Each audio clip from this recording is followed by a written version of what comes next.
This is beautiful. What is that, velvet? Peace and love is the key.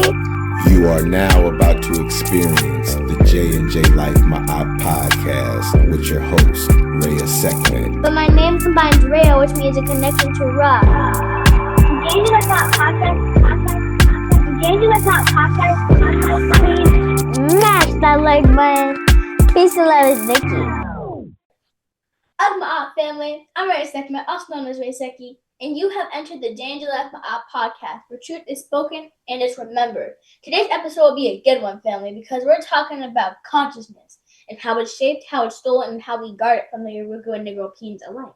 We will also dive into the importance of STEM education as a tool for nation building.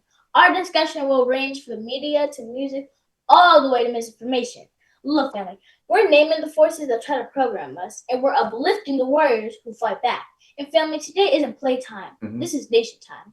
Family, today we welcome back to the J&J-Life podcast someone that is not only a doctor in her respective field, but she's one of our truth tellers.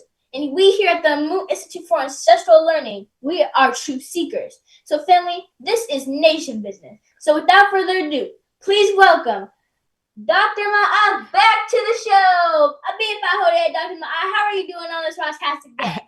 Abibi Fahodie, young warrior princess, Reya'Sekhmet, Abibi Tumi, Abibi Wan Wan, and peace to the great Baba Asar. Peace and love, and thank you all so much for having me back. I was just looking at our last interview. I looked at it last week, and I looked at it this morning. And I think it was very powerful. I think that you did a phenomenal job, Reya'Sekhmet. And I'm delighted to be back again today. Awesome. Ashe. Before we dive into today's episode, I got to check in with my co-host, the one who always brings the wisdom and pushes me to think deeper. And Baba Asar, or as he's affectionately known as, the Conscious Locks. All is well, Reya'Sekhmet. In Abibi Fahodie, Dr. Maat, and I want to give a personal shout out from the J&J-Life Maat podcast to Brother Unk. Brother Unk, we see you, we watch you, and we are definitely inspired by your work.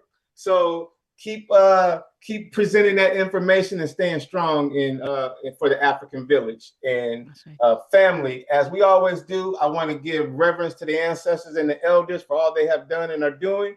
And Reya'Sekhmet, I'm excited. I'm always excited when we got Dr. Maat on the show, because anytime Dr. Maat comes on our show, family, it's a chance to learn, grow, and remember. Ashe. So with that said, let's just get straight into it. Let's do it. I want to start with the foundation, and that's our consciousness. I've come to know consciousness isn't just about being awake. It's actually knowing who you are, where you come from, and what forces are trying to shape you. So Dr. Ma, I'm wondering, how do you define not just consciousness, but African-centered consciousness? I mean, I think that's a powerful question. And I want to salute a brother, Dr. Dennis Asar Winkler. Years ago, he invited me on his platform.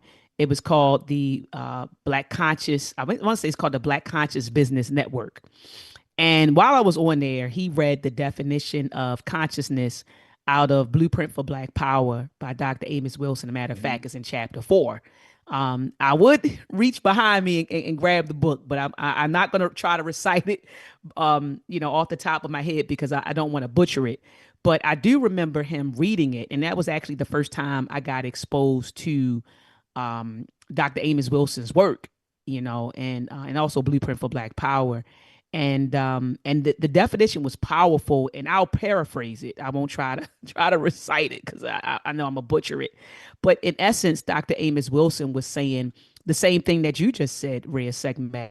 Consciousness was not just about being, aware, but then what do you do with your awareness? How do you perceive things? How do you interpret things? How do you see the world? How do you respond to stimuli from your environment, right? It's not just being awake. That's not just consciousness. It's deeper than that. And even in that chapter, Dr. Amos Wilson talked about how there are different degrees of consciousness, right? And so I would define it based on what he gave us. I'm not going to reinvent the wheel. Consciousness is about how you perceive, how you interpret, how you respond to your environment. That's what it's really about. How aware are you of self, in your environment? Do you understand self? Do you understand your environment? How do you interpret yourself and the things around you? How do you respond to you and the things around you? Stimulus. And so that's what consciousness is. And so then when you say, well, what is African consciousness? That's seeing the world through African lenses, interpreting the world, understanding the world, and acting, as an African person, right? And since we've been here in North America and throughout the diaspora, we've been removed from our homeland and enslaved and colonized and miseducated, and we're faced with systemic racism. We had to learn how to be African again. So as Baba started off with giving praise to our ancestors and our elders, because they've come and they've taught us how to be African again. I love the work of Baba and Walimu Baruti and Mama Ya Baruti and Mama Marimba Ani, because they talk about what does it mean to be African.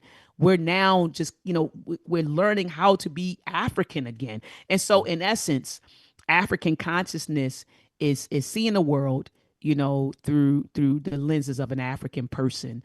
Your understanding, how you interpret things, how you respond to things. That is African consciousness. And Dr. Amos Wilson, in his book, The Falsification of African Consciousness, he talks about how, our consciousness gets disrupted when we don't know our history, And so anyway, I'll land my plane there.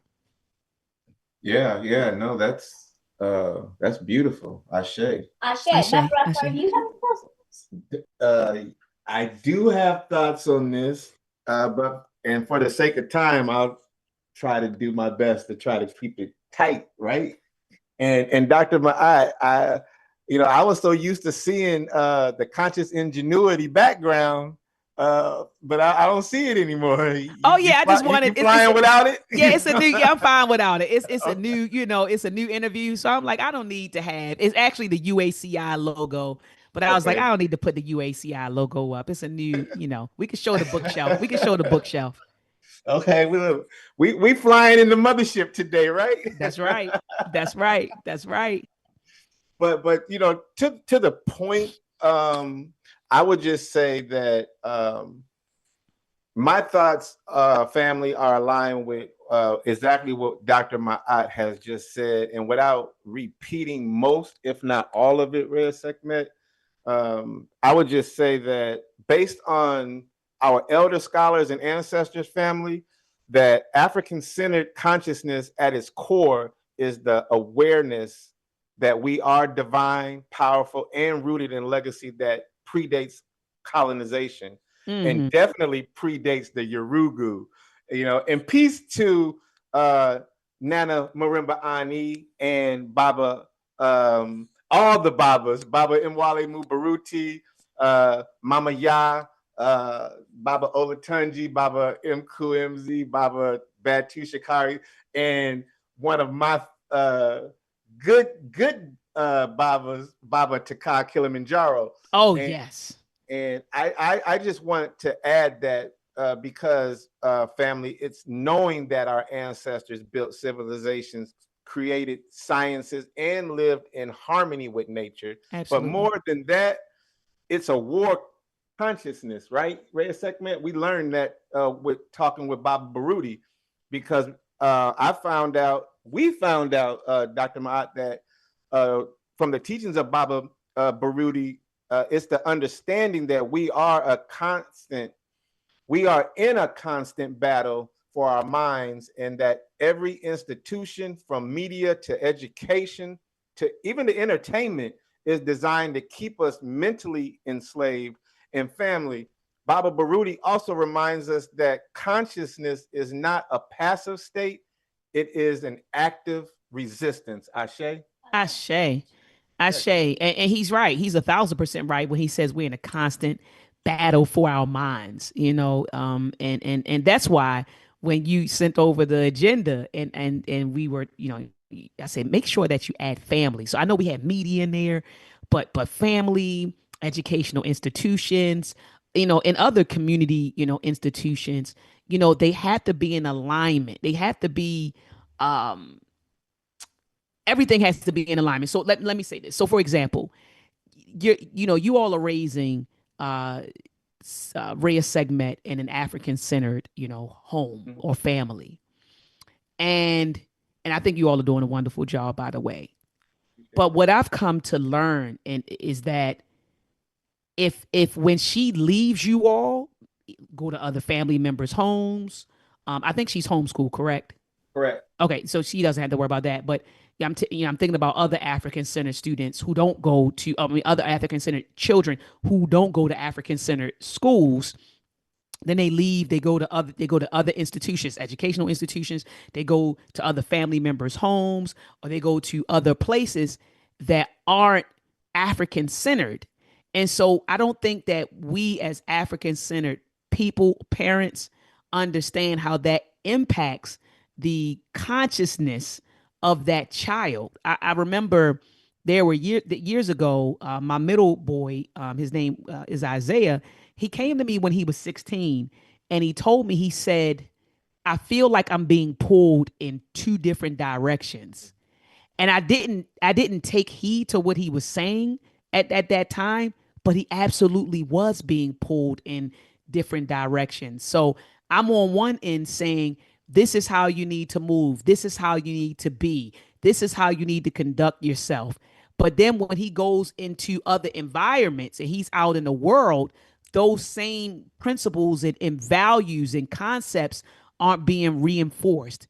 And so again, then you begin. So then that war. So again, Baba Baruti is 1,000% right. It's a constant war, to hold on to your African consciousness. Even when we're turning on the TV, even when we're on social media, just scrolling, we are in a constant battle of the mind, a constant battle of the mind. I just wanted to, plus one what Baba Baruti said. That's a good preface into what Reya'Sekhmet and I were talking about leading up to this discussion, is about what does it look like now that we are in today's time. And I'll let Reya'Sekhmet tell you what she was thinking. That way it doesn't, for all the people that support us, we thank you. But for those that are questioning or are hating on if Reya'Sekhmet is being fed misinformation or being rehearsed in any type of way, by adults or the people that we bring on the show, this young lady does her research. She reads. That's something that we as a people need to do more of. And I just wanted to say that because we do get people who pledge their support and want to be followers and subscribers and things like that. But when you have the good, you also have the not so good. You absolutely do get the comments in the comment section that want to, and I think most people say things just to be saying, talking to respond and not talking or saying something or hearing to listen. So I'll let Reya'Sekhmet go ahead and share your thoughts, and ask Dr. Maat the questions that you were asking me just last night. Wow. So Dr. Maat, here we are in the 24th century, 25 years already behind us, and yet I've come to know most of us keep falling into the same traps: broken homes, distorted roles in media that erases our sacred bonds. So before we talk about technology, we got to talk about family, because I've been taught that family is the first classroom where worldview is shaped, along with language and values that are also passed down. But when family is fractured by media or by trauma, consciousness becomes vulnerable, and that vulnerability gets taken advantage of. Sometimes I think we need a new standard rooted in African wholeness. I'm still learning and trying to figure things out, or even what it looks like. And yeah, I'm aware that we have pockets of people out in our communities doing the work. But Dr. Ma, my question is, how do you define family today and its role shaping consciousness? Do we need a new standard going forward, one that protects the African line, Norland? Great question. Yeah, I think that's a great question. And she's right. Families do become, let's be honest. The Black family has been fractured since we got over here. I know people say, well, during slavery, there's a lot of people that have, podcasts, and they keep talking about this stat. Black families were together, up until the 60s or 70s. The Black families were together. 80% of Black people were married, which is true. 80% of Black people were married. And then, after the feminist movement, after the drug epidemic, after mass incarceration, things destroyed the Black family. But the Black family has been fractured. Think about it, since we got here. And some people may say, well, Dr. Maat, everybody wasn't enslaved, right? There was a such thing as free Blacks. But we have to understand that free Blacks, define free. Right. Like people say, there's free Blacks, they weren't enslaved, but they, you had some people. I mean, think about the story Solomon Northrop. I mean, you had people who were free Blacks, but you could be but enslaved in a heartbeat. They didn't enjoy the same freedoms as their, white male counterparts. And I'm talking about Black men. They didn't enjoy the same freedoms of their white male counterparts as free Blacks, whatever that looks like. They were in constant, fear of being, enslaved. And then also remember, they started passing laws that if you were messing with or married to an enslaved person, then you could be enslaved. So I just say all that to say, the Black family, if you go back in time, has always been fractured. Black women had to worry about whether or not Black men were being sold, whether their children were going to be sold, whether their children were going to be raped or molested, whether they themselves would be raped or molested, whether their men were going to be raped or molested. I mean, like, I'm talking about the Black family now, since we saying it's been, people try to act like it was just intact and it was just a beautiful institution from the time we got here. And that is really romanticizing history.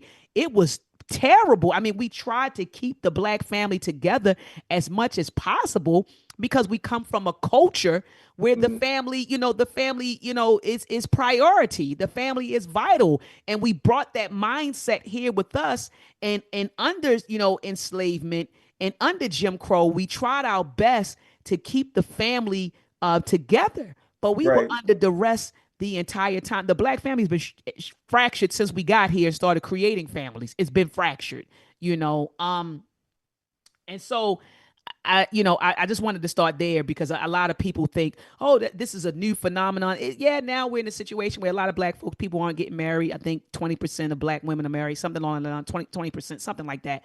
It's a very low percentage of Black people getting married. And people like to recite that stat. Oh, the Black family was better off. When we was in slavery and Jim Crow, we was better off. We was together.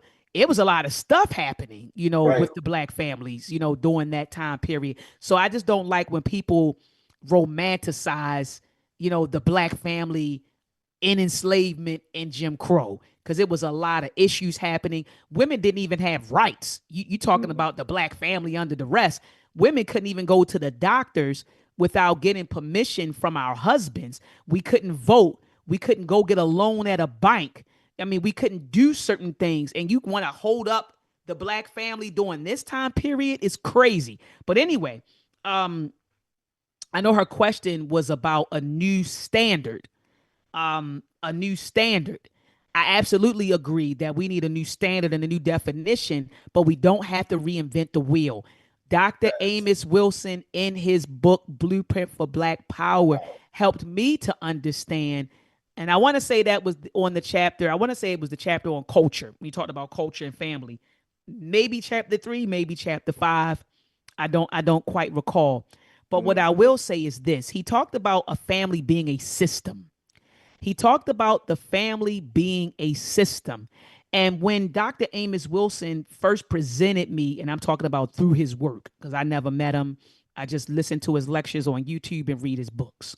But when he put forth that definition and I read it in his work, he talked about the family being a system. That was the first time I ever heard of a family being a system. Mm-hmm. And he said that it's a system where and I'm paraphrasing, by the way, so people who are, who study Dr. Amos Wilson, don't beat me up. She misquoted him. No. I'm paraphrasing.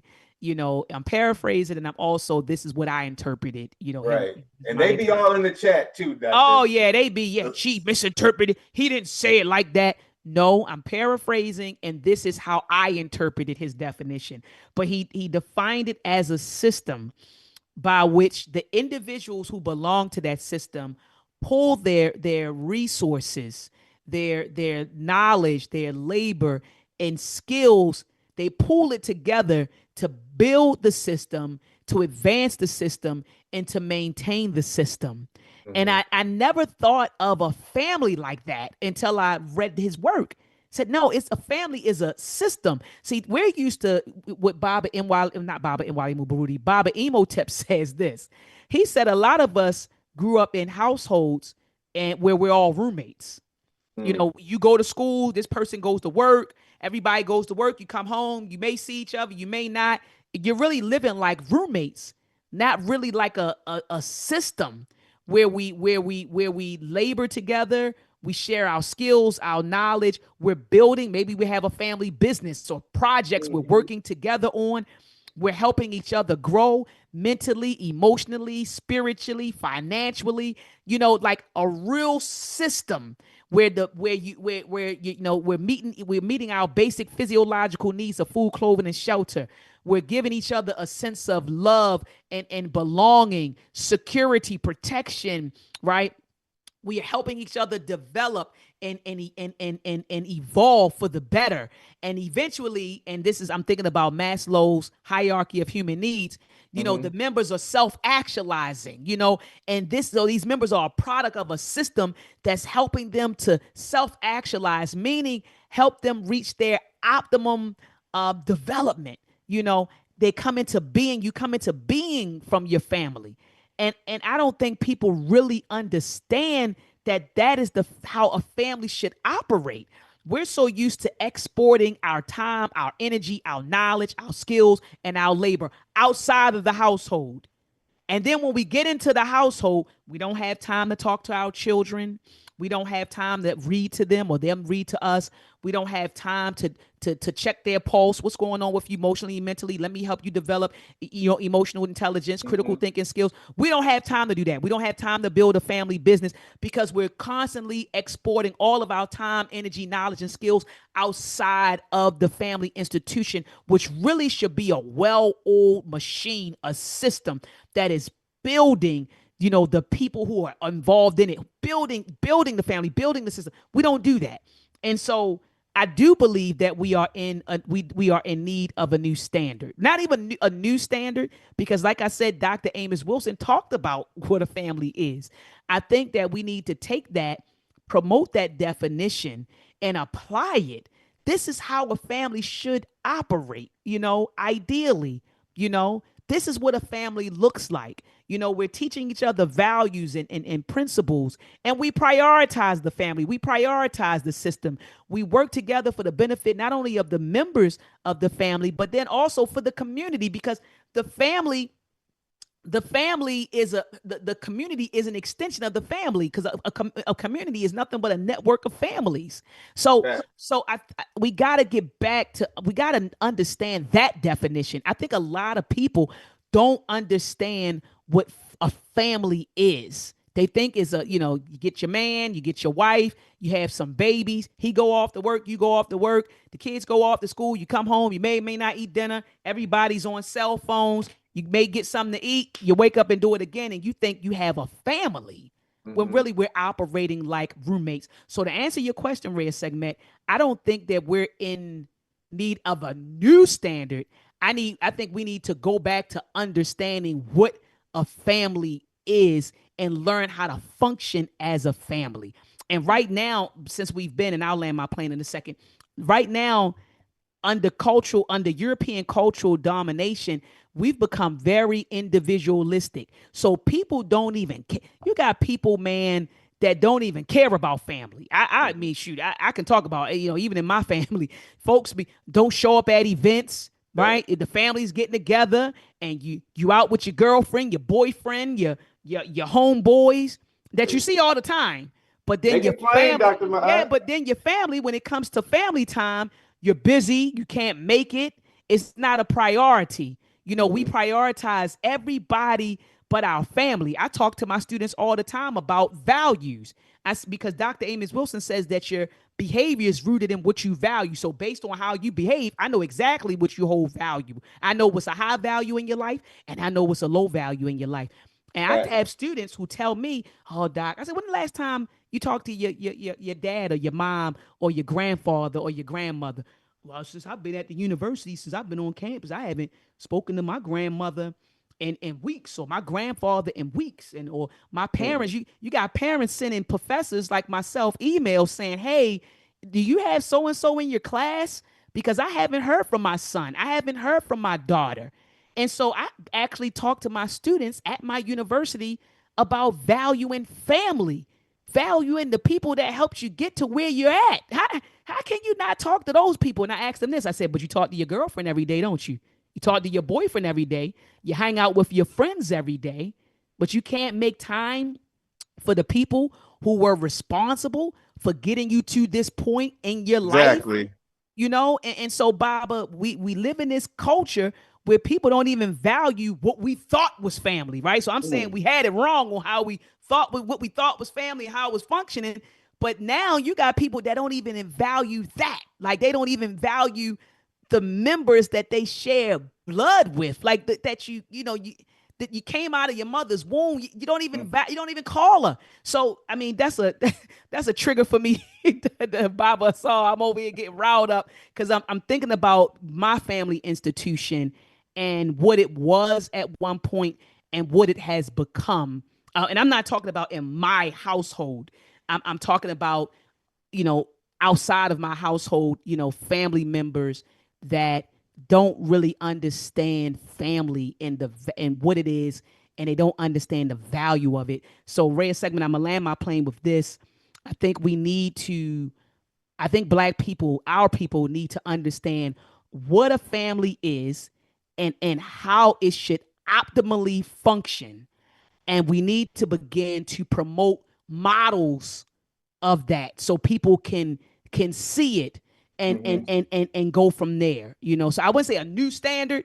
I would say we need to listen to our elders and our scholars on what it is, and we need to promote that in healthy models of Black families, and we need to push that whenever we can, because the family is vital in shaping consciousness. The family is extremely important in shaping the consciousness of the members, the children, very vital, very vital. So I'll land my plane there just in case you all want to get in. I'm going to let that rest because Dr. Maat, that was a public service announcement. So we're going to make sure we're going to cut that whole section. But in all seriousness, yeah, exactly. Ashe. Three Ashes. Ashe. No, you said something that reminded me when I had just turned 18. I was on my way to the military, and I was in AIT, and I was in AIT for about a month and a half, and I didn't call home. And I remember being out in the field, and the first sergeant drove all the way in from the battalion into the field and called out my name, Private so-and-so. And I'm like, "Yes, first sergeant, when's the last time you talked to your mama, boy?" He's going, doing all of that. And basically, you know, he is berating me in front of the whole battalion. Wow. And he made me call my mom in front of everybody. But while I was talking to my mom, he made everybody do calisthenics. So and he wouldn't make he made me stay on the phone with my mom while he rocked the whole platoon. Yeah. Man. So I guess I say all of that to say, right then and there, that's when I knew that my family values needed to be amplified. And from that moment on, I made sure that my inclusiveness with my family was very inclusive. If I don't have time, I got to make time. That's right. That's why I sit with my grandchild, because what you're seeing me sit with Reya'Sekhmet, that's what I was doing with my children. Beautiful. So you know, when most of us was out hanging out, doing what young adults were doing or do, I was at home, going to work, coming home, pumping all that energy back into the family, because I just feel like I knew that my life is meant for something greater than myself. So come on, I just wanted to say that to kind of wrap up that particular segment. But I do want to say, before we go any further, we mentioned the term Yurugu and Reya'Sekhmet. You know, I've been teaching the family, you know, we've been reading Dr. Marimba Ani's book, Yurugu. And we are Bobby, you're ahead of me because I haven't read it yet. I have it, but I haven't read it. We're diving into it. It's not an easy book. I heard to get through, but if we're taking small bites at it, and then we're processing it and reciting it, making sure that she understands it and everybody else understands it through summary. Because if you're unable to summarize what you just read, then we need to read it again. That's right. So that's where we're at. But the reason why I mentioned that is because, you know, we here on this podcast are here to bring knowledge and point people in the direction of knowledge. And I'm sure many of your listeners, Reya'Sekhmet, are wondering what that term even actually means. So I was just wondering, for the family that may not know, do you mind explaining what Yurugu means, or what Yurugu means to you? Is it okay with you, Dr. Yeah, I want to listen. I want to hear how you defined it. Ashe. So, family, the term Yurugu was coined by Nana Marimba Ani in her book Yurugu, an African-centered critique of European cultural thought and behavior. It draws from the Dogon culture, in which Yurugu is being born incomplete, lacking harmony and balance, and forever seeking to dominate and control to make up for what's missing. So basically, according to Nana Ani, European culture is Asili meaning seed or origin. It's rooted in separations, cultural, and domination. Facts. Can you believe that? Then there's the term Negropeans. I've come to know the word Negropeans combines Negro, which is a dated term for Black people, and European to highlight a contradiction, someone who is African by birth, but mentally and culturally aligned with European systems. By the way, Dr. have you had the opportunity to talk on a panel discussion with Nana Marimba Ani? Because I asked that because she is someone that I really want to interview or meet one day. I want to interview her myself. I've been trying to get a hold of her for some years for her to come on the podcast, and she said, I'll think about it.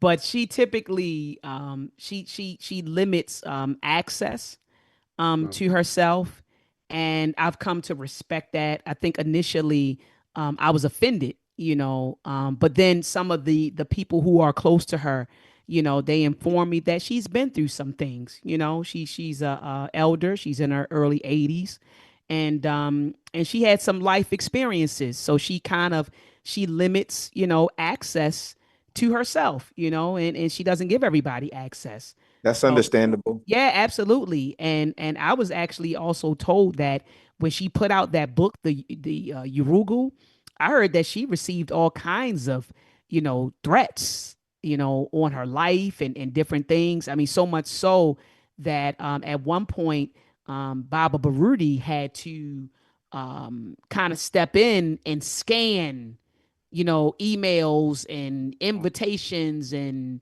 and stuff like that on her behalf. And so because of her life experiences, Reya'Sekhmet, she has limited herself, but I don't think it's any harm in possibly, maybe shooting her an email and reaching out. I do have her email address. And so I can send you her email address. But I just, like I said, I've been trying to get her to come on my platform. And I know she doesn't do a lot of appearances. She doesn't like her image on the internet. And to be honest with you, I get it. Given AI and what AI is doing, a part of me wants to take all of my stuff. Like I'm really considering going on my YouTube channel and archiving all of my videos, like taking them and just maybe putting them all on, storing all of them in the cloud. Mm-hmm. And then also taking all of my images off of the net, even though I know a lot of it's already out there. But if people haven't saved it or downloaded it, try to remove as much as possible, because now, with AI can take right now me, my image and have me say some stuff that daggone well Dr. Maat didn't say it. Take your photographs and alter your photographs. So a lot of people think, oh, Mama Marimba, she's being paranoid. No, she's not. She's exercising wisdom, and she's saying, I don't want my image out there. So she doesn't make a lot of appearances. She doesn't even like her photos. When you take photos of her, she doesn't even like her photos on the internet. And initially I was one of those folks like, oh, she's being paranoid. But now that I'm looking at what AI is doing to people's images, they call it digital blackface. That's the name of it. It's called digital blackface, where somebody, they're generating videos of black folks like doing degenerate things. And they took Dr. Martin Luther King's. I don't know if you all saw that. I saw that. They took his image and got him eating chicken and doing all kinds of stuff. So I know that was a long answer, but I don't know if she would come on, given this climate that we're in and her life experiences. But I don't think it would hurt to bring her on. But I think you did a wonderful job laying out her definition of Yurugu. You actually, Reya'Sekhmet, enlightened me on it. I've been using it, using the term Yurugu, but you gave me a deeper meaning of the definition of it. So thank you for enlightening me on that, Reya'Sekhmet. Ashe. Right there. From Remember Ani. Ashe. Yeah, and again, peace to Nana Ani. We just try to, when we are learning information, we just try to make sure that we are doing what we learn justice and be able to not only remember or recite something, but put it in practice. That's right. And I think that when it comes to the Yurugu, it is a way that helps me teach that ill sickness of European ways and culture and what they defined as being the right way. It gives me a better term to use with the likes of Reya'Sekhmet or my other grandchildren or people, to be out here in a world that currently, and we got to call it like it is. That's right. Is being run by the Yurugu, for lack of a better term. Matter of fact, that is the best term. So I just wanted to bring that up, and because we saw there was an event here maybe a month or two ago that we know you attended. Baba Olatunji talked about it in our interview, not in the interview, but in the green room, about he was selling his book, in the front, and we saw a picture of you with Nana Marimba Ani. Yes. And I think Baba Imhotep was maybe one of the commentators or event presenters at this event. I can't think of what it was. No. He actually was the Baba Imhotep. It was the Race First Convention. Race First Convention. Yeah, he wasn't just a presenter. He's the visionary of the Race First Convention. He envisioned this 5 years ago and said that it was going to happen in September of 2025. And give thanks for Baba Imhotep Fadiyul and the Pan-African Liberation Movement, his organization.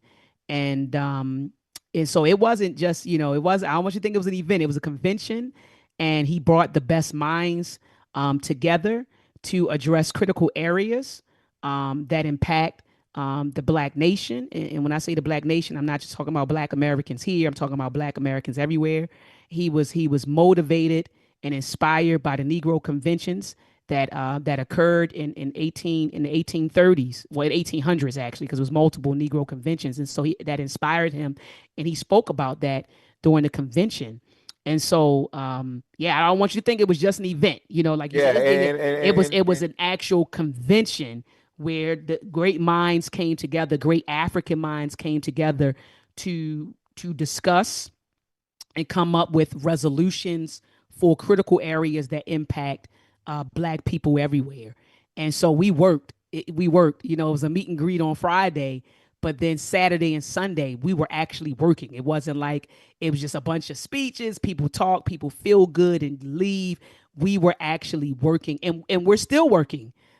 Give thanks. The work is still going on, and the resolutions are being finalized and will be published, and that publication will be pushed out to the Black nation, to the Black world, to the African world in the upcoming months. So people can actually take that, and now you have something to go back to your families with and your communities with, and teach it and promote it and implement those resolutions. And so I just wanted to say that. I don't want nobody to think it was just like we were working for 3 days. Yeah, Baba. and forgive me for the lack of word use. Oh, you're good, Bobby. You're good. We're coming on late, but we're coming. So that's right. That was something that Baba Olatunji had mentioned to us, but by that time, it was after the fact, and so like I told him, it'll be another one. It'll be another one, Baba. We're coming on late, but we're coming, and we're not stopping. And so, I just wanted to mention that. No, I'm glad you did. And look, and I'm glad that you mentioned Baba Olatunji and also Baba Imhotep, because when I'm going back to when I talk about model families, Baba Imhotep and his wife, thanks to Mama Ife, and their two beautiful, brilliant, handsome sons, Inyame and Mujasi, they are a model Black African family.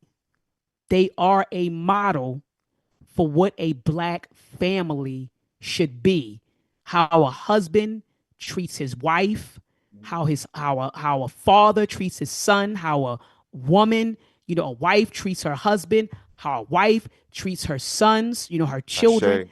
They are a model. And I'm not saying, when I say model, I'm not saying it's perfect, right? And I don't know what goes on in their household, but I'm not saying that, it's just, it's perfect family, but they are a great model for how a Black family should function.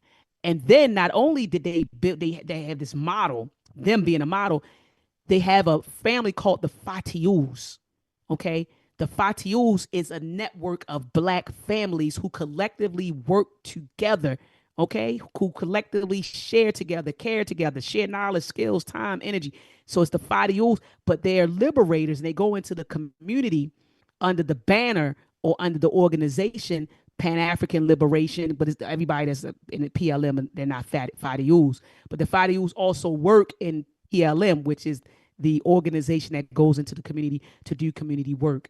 And so he built a model. When we talk about resurrecting the Black family and what that looks like, I often give thanks to him for building a model Black African family, one that is rooted in our history, our culture, our values, our principles, and one that is also connected to the community and doing work in service to the community. So I just wanted to say that while we were live on air when I talked about promoting models.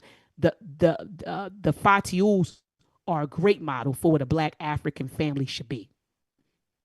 Peace to Baba Imhotep. Peace. Look out, Baba. Reya'Sekhmet's coming for you. I let him know. I let him know. Ashe. I let him know. I let him know. Baba, did you want to finish your point? If you don't mind, I want to just wrap up my Yurugu point, and that is, family, that the Yurugu is real and present. And you just never know what we're going to get when we talk to Dr. Maat. So, family, like we said before, you're always going to be in for a journey and a ride, and on the J&J-Life Maat podcast. But especially when we have Dr. Maat on the show. Exactly. And I do just want to say this real quick. I just want the family to know that when Black people reject African-centered values, traditions, and spiritual systems in favor of Western norms, or when someone internalizes believing European standards of beauty, success, and behavior are superior, or even when Black individuals support policies, ideologies, or institutions that harm Black communities, Then I right? need to know you get a Jesse Lee Peterson. But there it is, family. And I'll just land my plane with this. I was trying to bring that up just to kind of veggie back off of the Fatu and what you were telling us about Baba Imhotep. What did she say? What did she say again? I didn't catch what she said. Put your mic up. Put your mic up. Then I've come to know you get a Jesse Lee Peterson. She's talking about a Yurugu Negropean. Oh, you talk. She said she had Jesse Peterson. Jesse Lee Peterson. Jesse Lee Peterson. I know who he is. He's always getting called out. Yeah. So when you started talking about Black people who internalize, you said ideologies, institutions, and policies and institutions. Westerns, Black people who internalize Western ideologies, policies, and she mentioned Jesse Lee Peterson. Yeah. He's one that promotes and pushes a lot of distortion. He does. And when we're talking about the Yurugu, I was giving her examples of what a Negropean is considered, and she wanted me to define what is a Negropean, and so that's how that came about. And then what great example would be better than a Jesse Lee Peterson? So, okay. I was wondering. I was wondering, like, what did she say just now? But it was Jesse Lee Peterson. I got you. Yeah. That you know what? For a moment, if to the J&J-Life, my ITM family, forgive Baba Reya'Sekhmet for breaking character, but hey, I'm human. That's right. That's right. Yeah. So, Ashe. Okay. So, Dr. African-centered consciousness means to me is that the fact that I know who I am before the world tries to tell me, Baba Reya'Sekhmet taught me that our stories are sacred, and that remembering is basically a rite of passage. And from my conversation with Baba Emmanuel Baruti, he says we're at war, and that means I gotta protect my mind like it's a temple.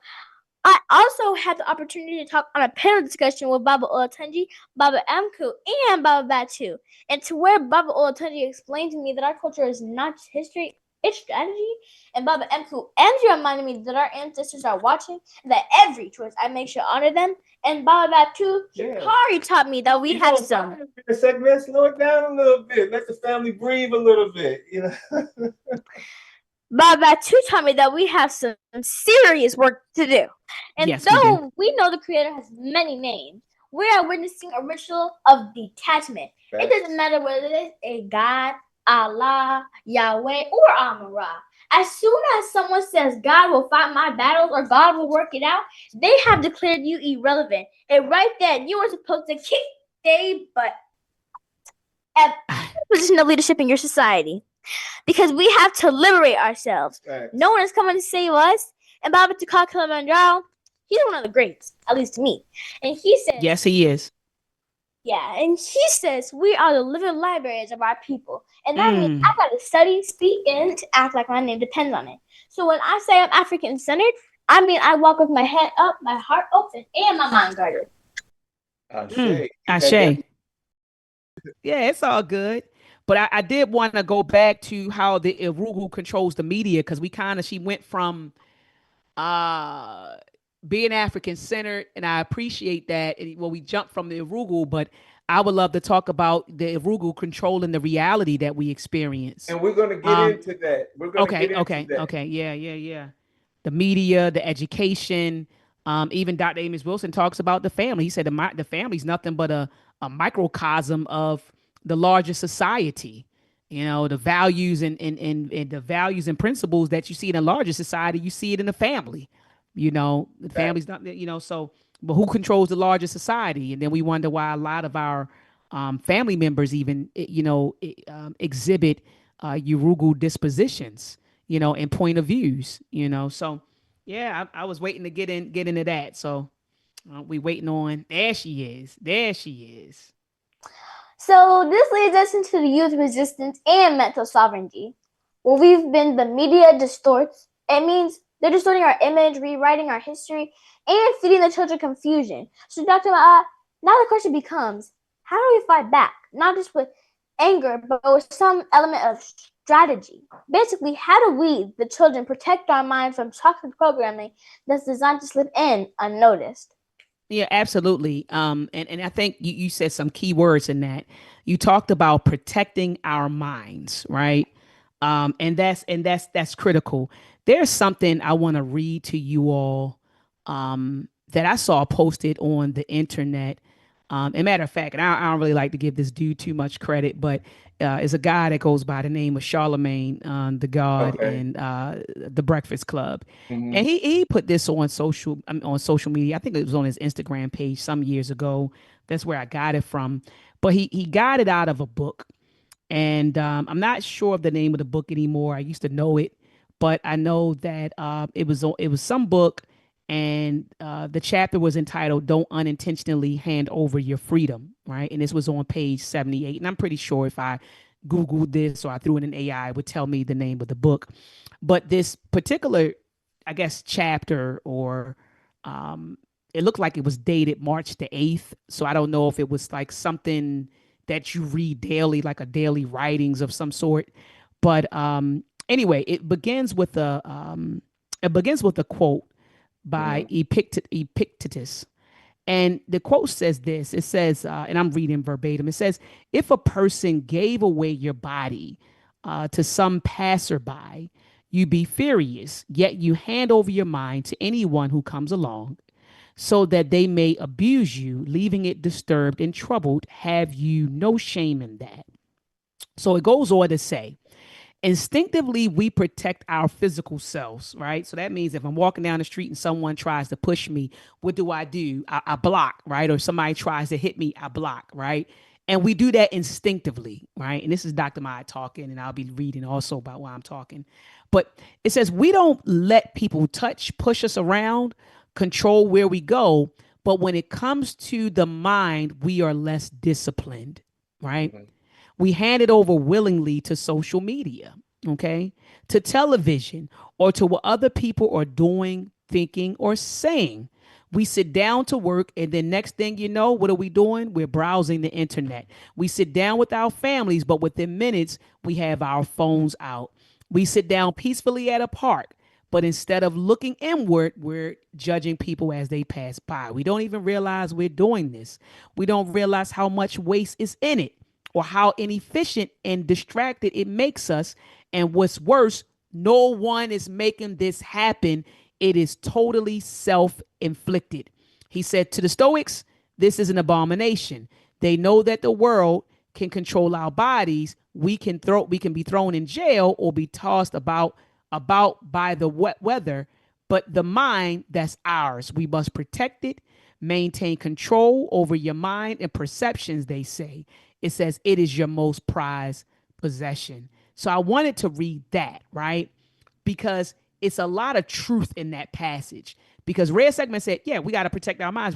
You got some people that don't even know what that looks like, right? Like, we got to protect our minds. What does that look like?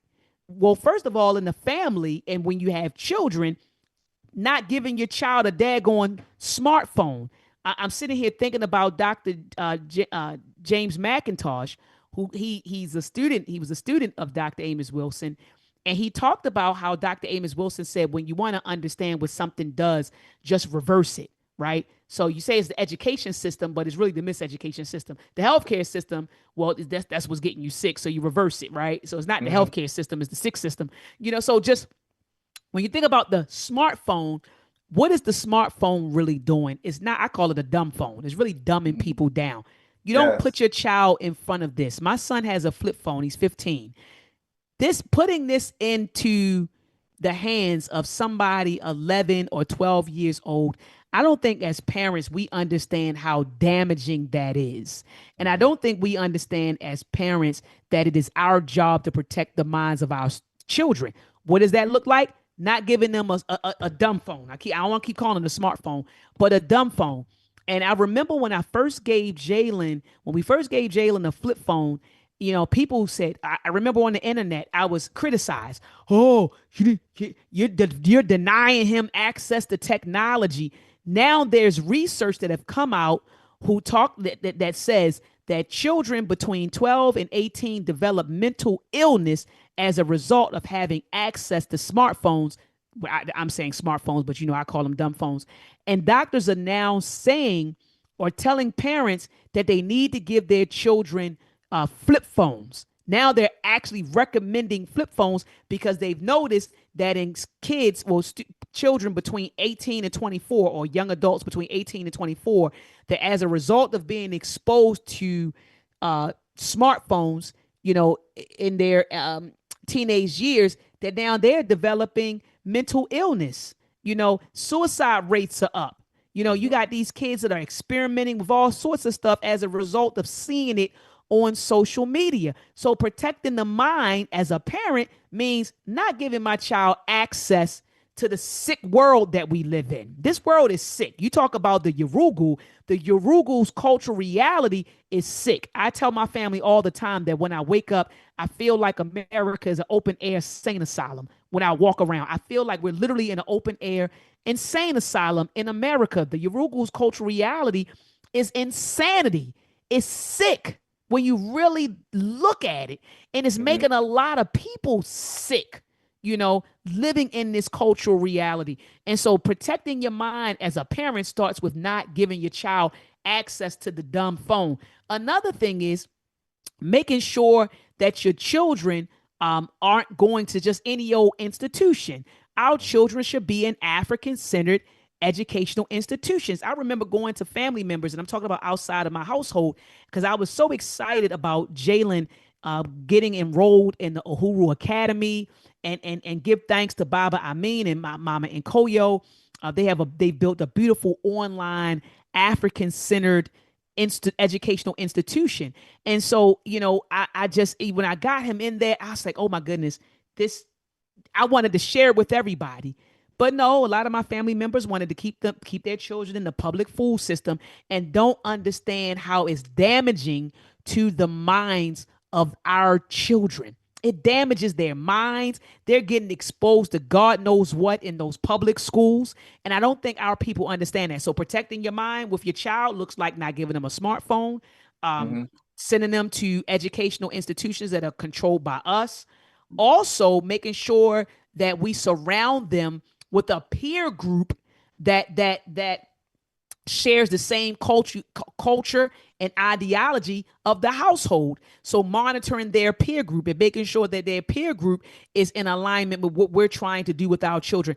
Also, other family members, making sure our children aren't exposed to certain family members, what they see on TV, your Netflix, your Prime, Amazon Prime. And I'm not saying that you can't find good stuff on these platforms, but monitoring what your children watch, whether it's on their phones, or on a television, or even on their computers.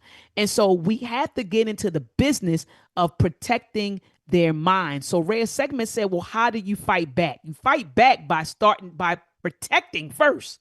Okay. So my child is not going to watch certain things. My child is not going to hang around certain people. My child is not going to have access to certain devices, tools and devices. My child is not going to be around certain people. My child is not going to go to this educational institution. So fighting back means, first of all, acknowledging the need to protect your child's mind and then implementing strategies and mechanisms to do just that.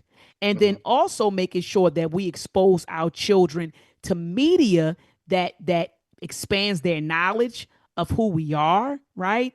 That builds their self-esteem, their confidence, their vocabulary, their critical thinking skills, their cultural knowledge or cultural awareness, things of that nature. That's what we should be doing with our children, you know.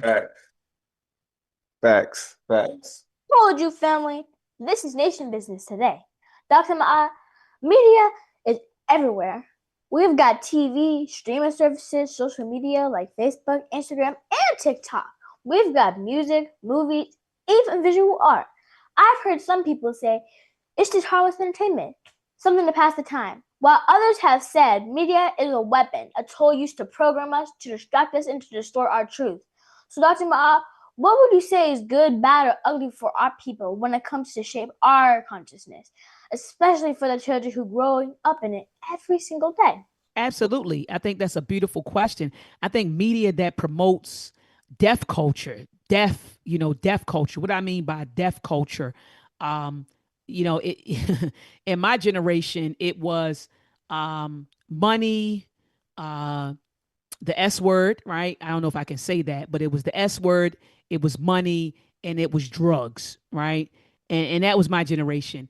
Now in her generation, it's the two S words. I don't know if I can say that, but it's two S words that's promoted. And then it's drugs and it's money. And all of that is what I call deaf culture, right? It's deaf culture.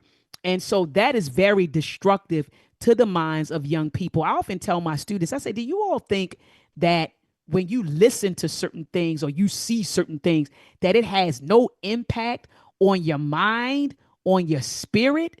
And so give thanks to the work of Dr. Patricia Newton, Dr. Sekhmet, peace be upon her soul. She was an African-centered psychologist. I actually have her picture on my bookshelf over there. She transitioned in 2021. And she taught me about mirror neurons. So all of us have mirror neurons inside of our brains. And what those mirror neurons do is it causes us to imitate what we see. We imitate what we see. And see, the Yurugu knows that. The people who control the media, they know that. They've studied the human mind for hundreds of years. So they are well aware that we have neurons inside of our brain that causes us to mimic what we see. So that's why when you're watching commercials, you'll see somebody with a slice of pizza going like this, because they're targeting those mirror neurons, because in your brain now, I want a slice of pizza. They'll show you on the roller coaster ride, people on the roller coaster rides, and you're saying, oh, I want to go to Six Flags. They show somebody jogging on the beach, and then you're sitting there, I want to jog on the beach, right? They are targeting the mirror neurons that are inside of you that's going to cause you to imitate what you see. So, okay, now let's apply that to media that depicts degenerate images of Black people. So they're showing the guy with all the money. They're showing him sagging. They're showing the girls twerking and their clothes off. Then you start seeing it in the community, right? You start seeing it in the community. And people used to say, monkey see, monkey do. No. It's called mirror neurons. I'm imitating what I see. So we have to be careful of what we subject our minds, our eyes to. Because once you see something, you can't unsee it. Once you hear something, you can't unhear it. And that's what my father always says. Once you see it, you can't unsee it. Once you hear it, you can't unhear it. So we have to be careful of what we subject our minds and our bodies to. We have to be mindful. And so going back to what she was saying, that's harmful to us. Now you have this digital blackface stuff out here, right? With AI. So it's becoming more and more dangerous out here when our children access the internet, because you don't know what they're going to see. And so Dr. Browder, Anthony T. Browder, and I was actually having a conversation with one of my students a couple of days ago. Matter of fact, it was Thursday. We were talking about the integrity of information and images. What is that going to look like in the next couple of years when you can use AI to program things to say whatever, you know? And so if you think media is harmful now, wait for the next couple of years. You're not going to be able to tell what's real from fake, because back in the day, you say, oh, I see somebody, they got 7 fingers. Oh, that's AI. Now AI has 10 fingers, and AI looks like me. AI looks like you. And so you just don't know what you're getting. Facts. Do you have a follow-up question for Dr. Maat? Yeah, I do actually. Dr. Maat, what would you say adults must model in clarity and discipline to help us, the children, grow into warriors of consciousness? Say that one more time. I want to understand what you're saying. Say that one more time. Adults model in clarity and discipline to help us, the children, grow into warriors of consciousness. So you want to know what her thoughts is on what adults must do as far as to bring clarity? Yeah. Discipline? Okay. So what adults must do to bring clarity, and you said in discipline? Yeah, to help children grow into warrior of consciousness.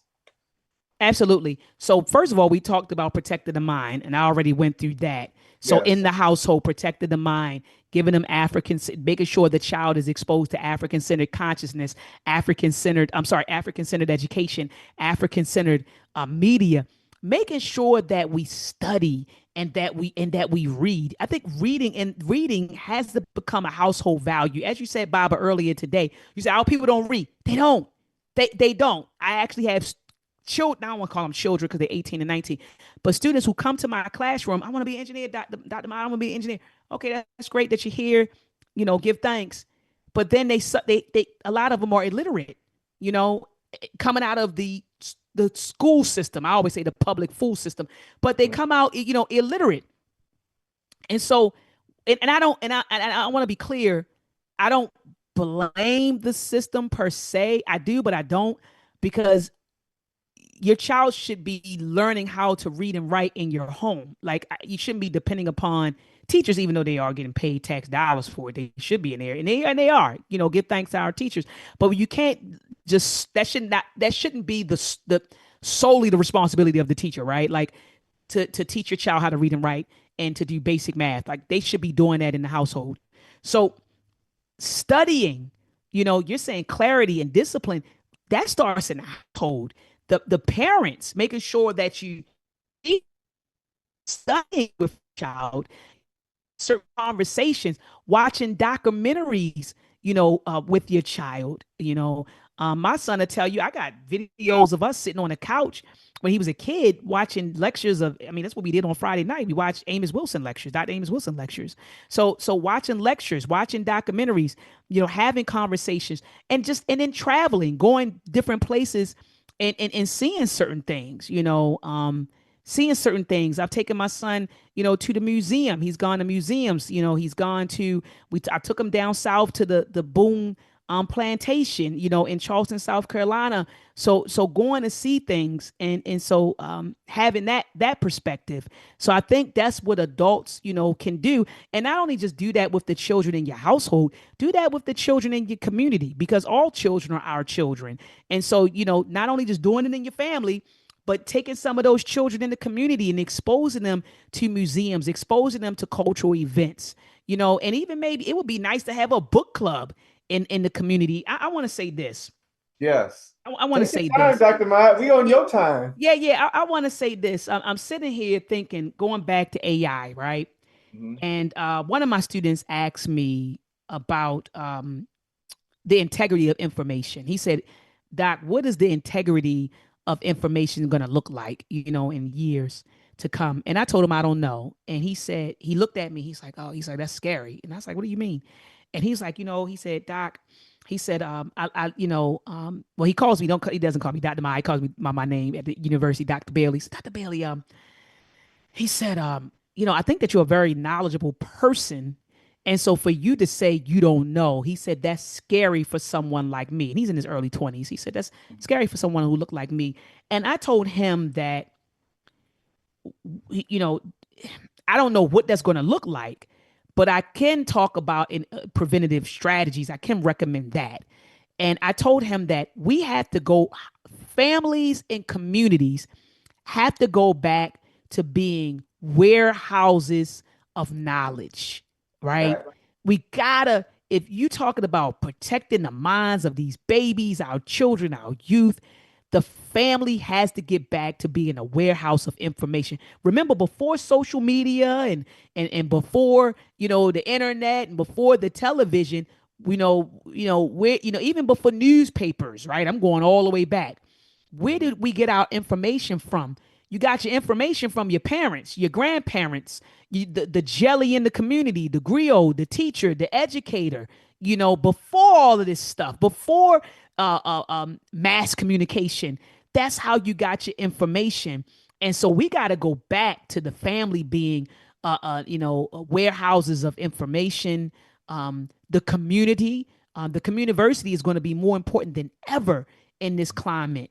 Where we're being, where you talked about earlier, Reya'Sekhmet, how it's a war for our minds, right? It's a war for our consciousness.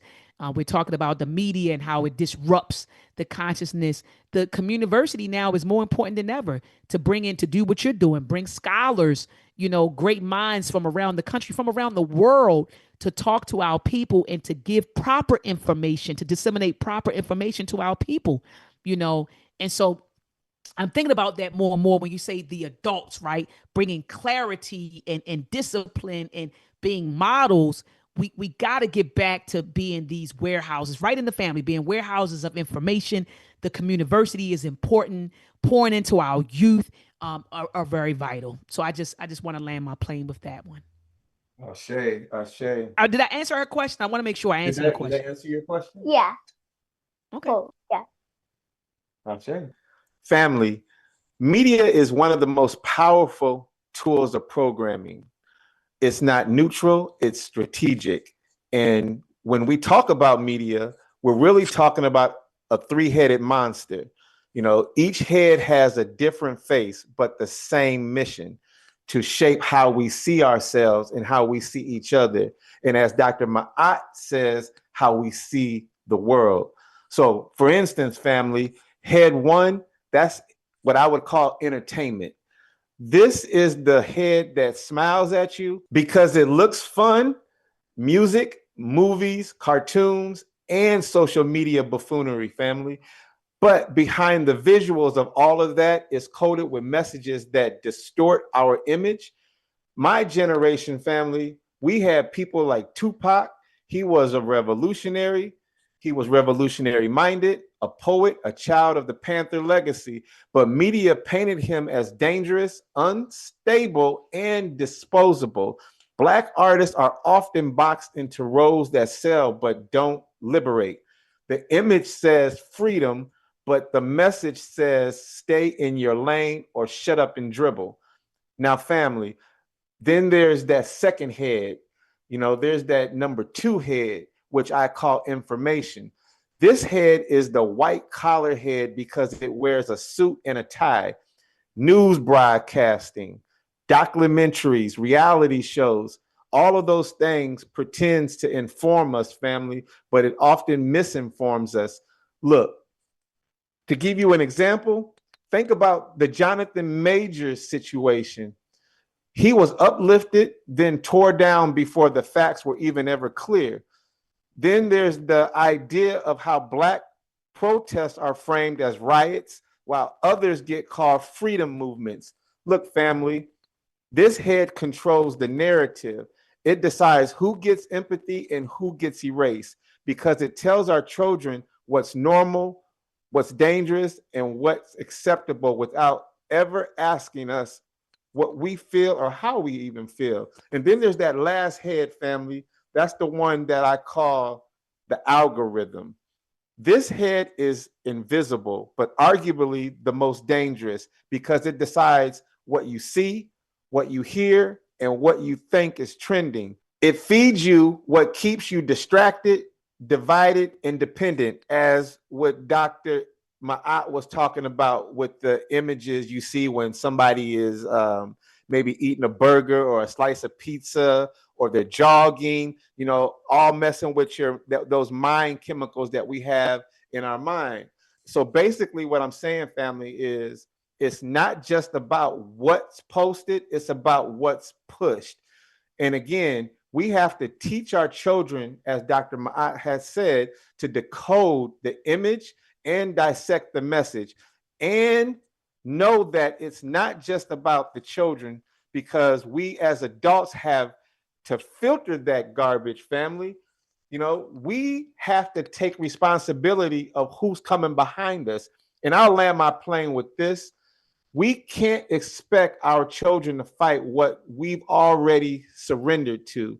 So we have to build their shields early, so that when they grow older, family, they can ward off the nonsense on their own, not just with resistance, but with clarity.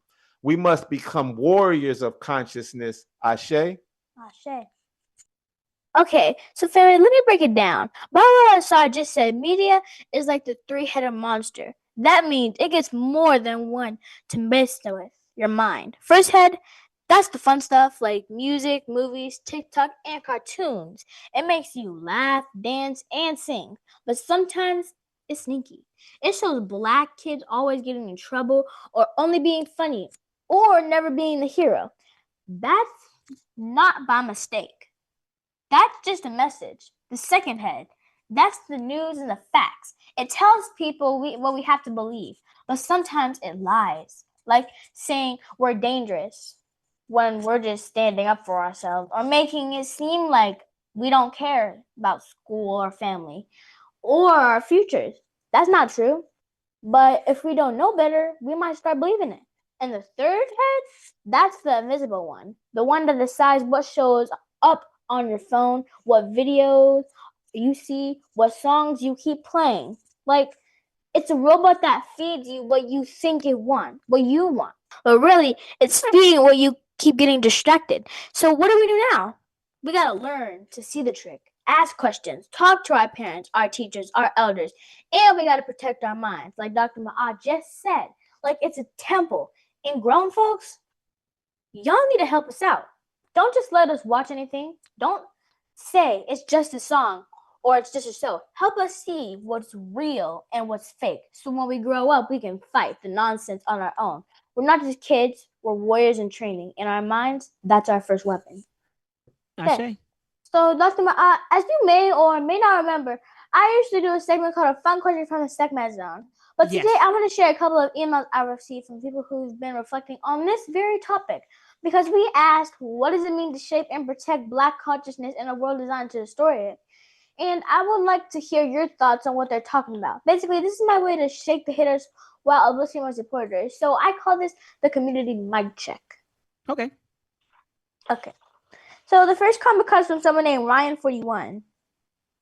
He says, I don't fully agree that media is misinforming Black people more than anyone else. Misinformation is everywhere, and people of all backgrounds fall for it. We have access to the same platforms, same news outlets, and same entertainment. It's up to individuals to think critically and choose wisely. What do you say to someone like Ryan, 41, I think it was? Yeah, 41. How media targets Black folk differently. And how do we explain that that's not just about access, but it's about intention, and how systems uses familiar faces, music, and stories to confuse, distract, and distort our truth. And that's a lot of things. I'm sorry for the long line. Yeah, you kind of talked a little bit about that earlier. So I'm interested to hear what your thoughts is. Yeah, so he's saying his argument is, and I will say this, I do agree that everybody is at this point, no matter what your ethnicity or cultural background is, we all are victims of misinformation, disinformation, malinformation. But I will say this though. He's saying, it just it's not affecting Black people disproportionately. It actually is. It's actually affecting Black and brown people disproportionately because we consume more media than everybody else. That was a stat that Dr. Browder actually he gave, and this was a stat that came out in the 80s, and then I verified it just recently last year. And hold on, give me 1 second to bring it up because I like to hit people with the facts, Baba. Come on with it. Yeah, I want to hit him with the facts because he said, oh, you know, it's all the same. No. I mean, it is, but let me go here. Here it is. So on November the 18th, 2023, I was the keynote speaker at Imhotep's 36th annual luncheon. Okay. And Imhotep is an acronym for the Center for the Elimination of Media Offensive to African People. You may want to have on your program Miss Betty Dobson and Dr. James McIntosh. I could put you in touch with them. But my topic was on controlling our image and information. And I talked about the power of the media and how we live, in the power of the media and how the media, provides information and images that shape our consciousness, our perceptions, and thus our reality. And so going back to what that gentleman says, he said, well, no matter who you are, you're a victim of misinformation and disinformation. I'm paraphrasing, and he's correct, right? We all are, but the difference between us and let's say so-called white people is that we live in an anti-African world, right? Our ancestors are depicted as savages, zero contribution race. Our history begins with slavery. We're constantly inundated with racial caricatures and stereotypes about us, right? I don't think that that happens with white folks. And then you say, and then we actually also consume most of the media. Dr. Anthony T. Browder talked about that in his book, From the Browder File. And then I wanted to check. Now, mind you, it was I think it was like in the 80s when he put that out there. But there was recently a publication that came out. And when I say recently, I'm talking about in 2011, where the publication is by the Center on Media and Human Development, School of Communication, Northwestern University. They put out a publication entitled Children, Media, and Race. And it says media use among white, Black, Hispanic, Asian, and American children. And the key findings were this. African American and Hispanic teens use screen media more than their white peers, okay? Screen media, in this case, is defined as any media that is produced for or distributed via the screen, including the entire spectrum of what constitutes the screen, the cinematic screen, the television screen, the computer screen, and small screens accessed on smartphones and other handheld devices. African American children and other minorities listen to music, use the computer, and play video games more than white children. African American and Hispanic teens use social media more than their white peers. It also said that African American children watch more TV more than other groups of children, even on computers, cell phones, and iPads.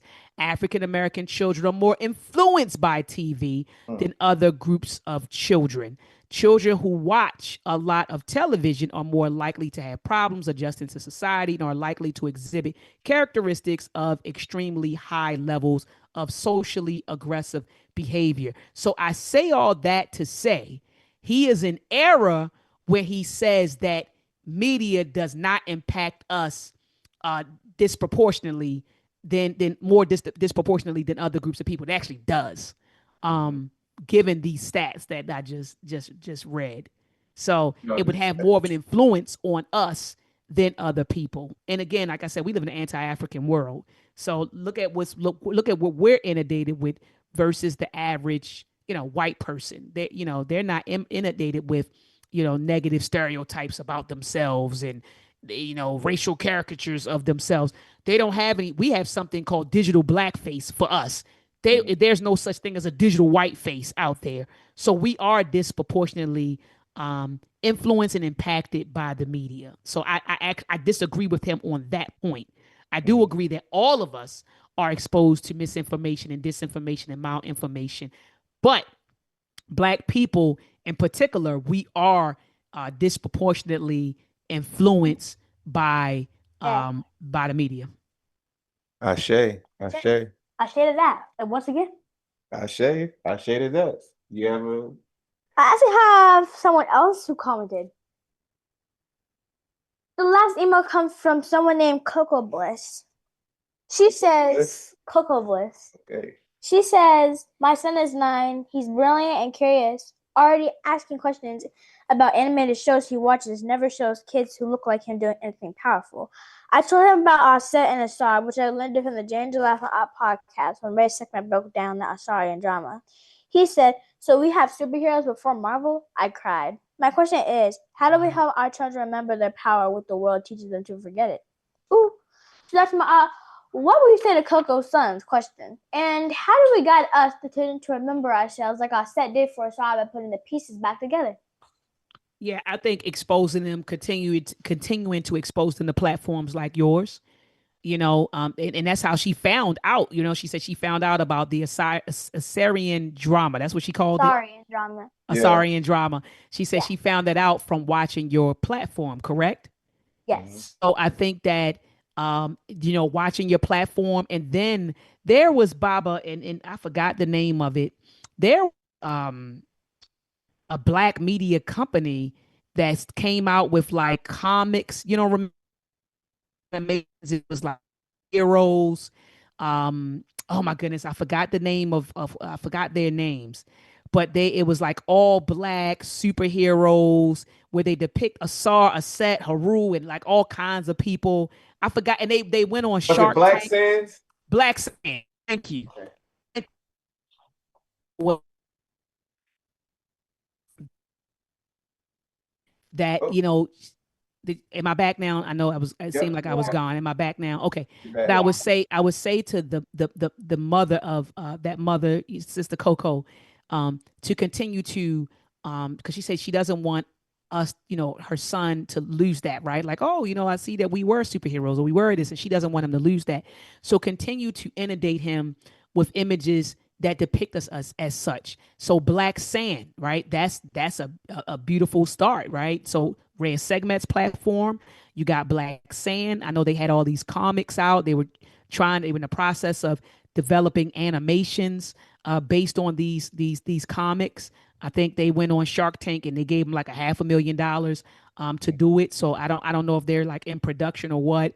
The Panther movie. I mean, that's why I think I went and saw the Black Panther movie part 1 and 2 more than the children. I took everybody, all the youth in my family. I sat through it. I'm in there with my son, my nephew's son, Chase. We're in there watching the daggone movie. But, inundating her son with images like that, reading storybooks. Meltrek is a tool. We're not depicted as superheroes in Meltrek, but our glorious history is shown in the Meltrek series, which is super in itself. Ashe. And so I would just implore that sister to continue to expose her son to that type of media, not media with the guys sagging and cursing and promoting deaf culture, because then she would dim the light, So she wants to continue to inundate him with that type of media, Black Sands, Meltrek. Put him in some classes. Give thanks that Baba Baruti has something called Our Story. Baba Amin and Mama and Koyo, they have, something that teaches, Black children our history. So putting him in classes and stuff like that. Ashe. Do you want to address? Yeah. So I want to address Ryan's thoughts. I hear you, and You want to address Ryan? Yeah. She wants to go back to Ryan. Okay. Yeah, she wants to go back to Ryan. I hear you, and I respect your point. Not all information is harmful, and yes, misinformation hits everybody. But let me be clear: Black people get targeted differently. As Dr. Maat has said. Yes. We don't just get misinformed; we get misrepresented, misdiagnosed, and misremembered. So we're not just part of the system. We're the ones it was built to confuse.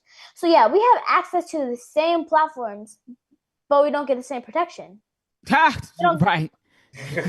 We Let don't. the family sit on that for a moment. Right. We don't get the same. We don't get the same protection. And that's what I was talking about, like how we're depicted, And so yeah. Exactly. We don't get the same truth and respect.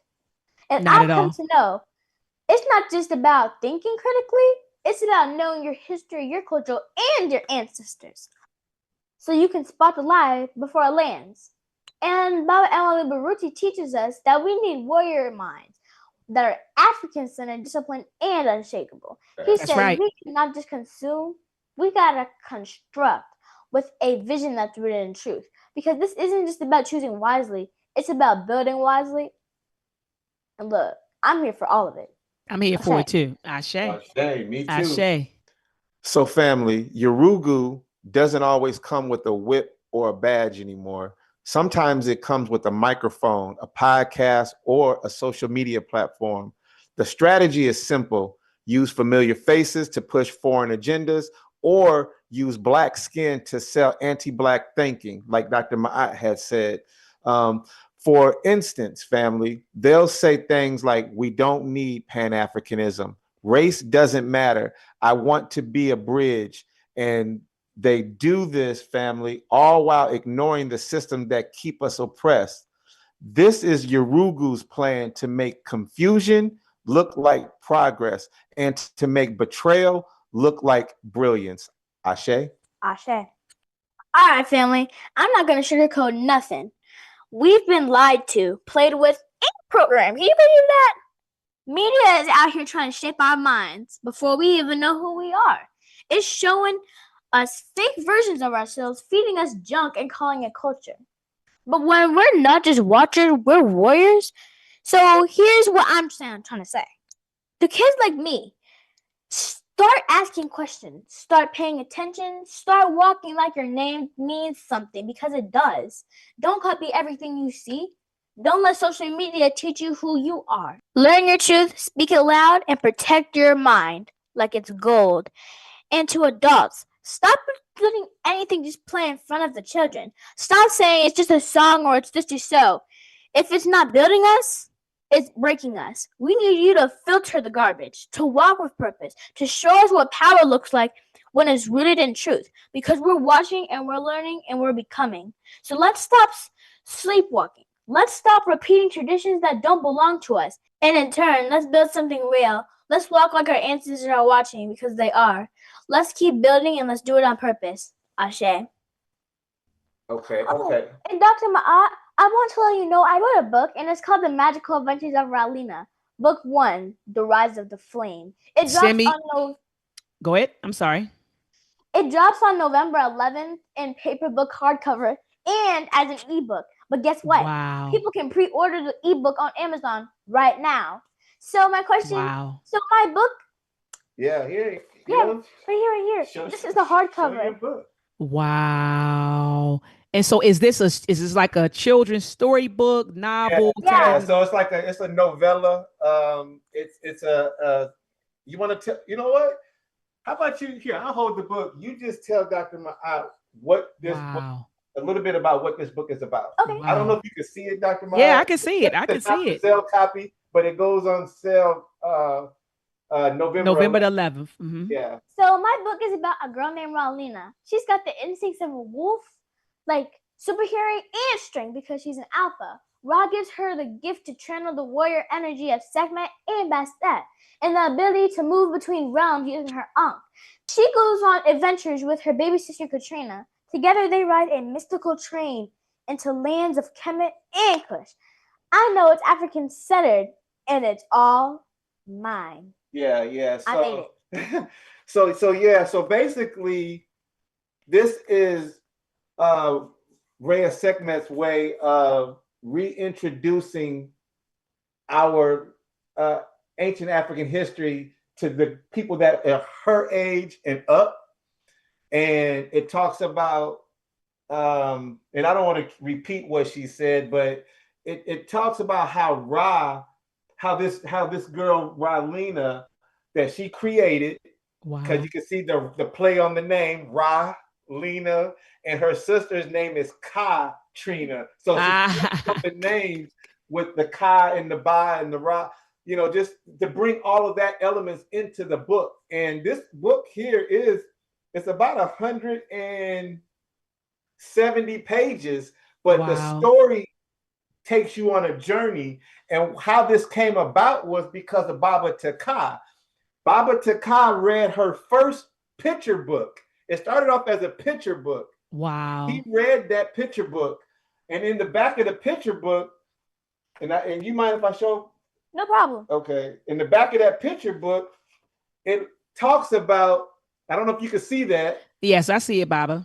Okay. It talks about how the girls traveled to the land of Kemet and Kush, and you know, and they are fighting the distortion, which for our discussion today, we're talking about how the Yurugu or the Egyptologists of today have tried to whitewash the history to make it like if we were never even existed, you know, like we were created out of they took us and cleaned us up, and you know, when we were in the, you know, in the jungles or the African wilderness as savages, right? You know, and so this is her way of reclaiming the story and putting it out there in a the hardcover book is my favorite. Historical fantasy, lack of a better term, to bring it back to the essence of who we were, where we're at, and where we're going. Ashe. Yeah. Ashe. Well, I want to say this. First of all, congratulations, Reya'Sekhmet, you know, on this. And Baba, when we get off of this Zoom call, or this interview, please send me a link so that I can purchase. I don't have her picture book. I would love to purchase the picture book and then also purchase her. It's like you said, novella. I like that. But I want to definitely purchase both of those. And then if you don't mind, I would love for her to come on my platform to talk about her book. You know, and it's another child author in Yame. And I would love to bring them on to talk about being, you know, authors, you know, young people who are authors, who are creating stories that tell our story, and the importance of that, and just talk about their process. You know, how did they feel while they were going through it? You know, what were their thoughts? What inspired them? What keeps them motivated? I think that would be phenomenal. So, Baba, let's definitely, like I said, the first step is send me a link. Okay. So I can purchase her material. Then I want to take some time to read it so that when I'm online with her and I'm talking about, you know, her work, I can ask intelligent questions and then bring her on the platform. So let's do it, Baba. And so absolutely. And I'll make sure you get that information. Yeah. Yes, sir. And so congratulations to you, Reya'Sekhmet. And I'm looking forward to reading it. I love stories like this. Reya'Sekhmet, have you ever heard of Obi and Titi? The Chronicles of Obi and Titi. Have you ever heard of that? No, actually. Check that out. It's a children's series. I think they have like 6 or 7 books. It's called Obi and Titi. I think I got the family in the background shaking their head that they heard of it. So yes, man. Man. Yeah, I think Reya'Sekhmet would love that. You know, and when you were telling me like they're going on this adventure, I started thinking about Obi and Titi. So yeah, definitely check that out as well. Look, family, you don't have to wait to be older to be aligned. You can start right now, because here's what I'm learning. We've had warriors, real ones. Fannie Lou Hamer didn't just speak, she shook the room. Malcolm X didn't just warn us, he gave us the blueprint. Minister Farrakhan didn't just organize, he called us to rise. They all taught us to see the system and walk with power. But now we're here in the 21st century, and the fight looks different. Because lies come with likes and followers. So yes, we have to protect our past. We have to study it. We have to honor it. But we also have to fight with a new paradigm. I've been reading and studying Baba Emile Maruchi's books because he says we need warriors, scholars, not just smart kids. And Baba Shakari, he teaches that we need a cultural clarity, that we can't just wear African clothes and say Ashe. We have to live it. So once you know the system is coming for us, we'll be able to defend ourselves much better from it. And this is from Reya'Sekhmet with love. Ashe. Habib Fahodie. Ashe. Dr. Maat, as we round out our discussion, I want to give you the final word. All right. The final word is now you did this the last time, and I had to think what I wanted to say. My last words were stay the course and be encouraged. That's what I said at the last interview. With this interview, I want to say these two words: protect yours, protect ours. So I guess that's 4 words, right? Protect yours, protect ours. As Baba Baruti, just echoing his thoughts, his sentiments. We're at war. A lot of Black folks are comfortable. They don't think we're at war. You know, they look at us crazy when we're like, "They're at war." It's a war going on for our minds, for our bodies, for our spirits, and for our spirit. And so we have to protect ours. You know, protect yours, protect ours, right? And the reason why I say ours and yours, because what's yours is mine, and what's mine is yours. So that's why I say protect yours, protect ours. And what does that protection look like? Watching watching the media that we support, right? And so support, oh, Dr. Maat, I don't support deaf culture. Well, if you click on that video that's promoting deaf culture, you're supporting it, right? If you're online sharing videos that promote deaf culture, you're supporting it. You know, I asked my students, and I know you said last words, and I'm going off, but one of my students, I remember my students, it was a song out some years ago called Murder on My Mind. The guy that made the song, he's in jail now. And I remember my students, you know, they were singing a song, and I said to them, you actually like that song? And yeah, but I don't support murder. Yes, you do. You support murder. No, I don't. I never murdered anybody. I don't support that. You actually do support it because you're supporting the promotion of murder, right? By singing a song, by streaming it, by sharing it, you know. And so anyway, protect ours, protect yours. That's what I want to say, man. Protecting, you know, watching the media that we support, that we watch, that we give our children, that we give ourselves, right? And the education, family members, protect yours, protect ours. That's vital to our growth and development and advancement as a people. So those are the words I want to leave folks with. Protect yours, protect ours. Ashe. Ashe. Well, there you have it, family. Until next time, please absolutely do that little button and subscribe. Family, grab your copy of Mail Track and support Dr. Maat on all her ventures. Sacrifice and pay the price. A big Fahodie family. Reya'Sekhmet is out. A baby Fahodie. Peace and love is the key. Ra'ah represents the essence of truth, justice, harmony, balance, order, and humanitarian reciprocity and righteousness.